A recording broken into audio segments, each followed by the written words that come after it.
Hello everyone, আজকে আমরা দেখব প্লেন মেশিনে কিভাবে অয়েল বা তেল পরিবর্তন করতে হয়।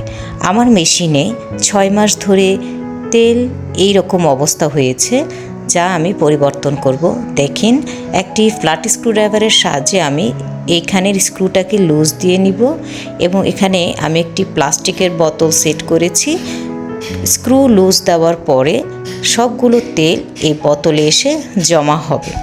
তেলগুলো জমা হওয়ার পরে আমি একটি টুকরো কাপড় দিয়ে মেশিনের এই ট্যাঙ্কটিকে ভালোভাবে পরিষ্কার করে নিব, যেন ময়লা না থাকে। এখন স্ক্রুটাকে আবার আমি স্ক্রুড্রাইভারের সাহায্যে আটকে নিব। লাগানো হলে এখন আমি মেশিনের হাই এবং লো লেভেলকে দেখে মেশিনের অয়েল বা তেলকে ঢালবো, যেন উপরে না উঠে যায়। তেল ঢালা হয়ে গেলে আমি মেশিনটিকে লাগিয়ে দেব। ভিডিওটি ভালো লাগলে লাইক, কমেন্টস এবং সাবস্ক্রাইব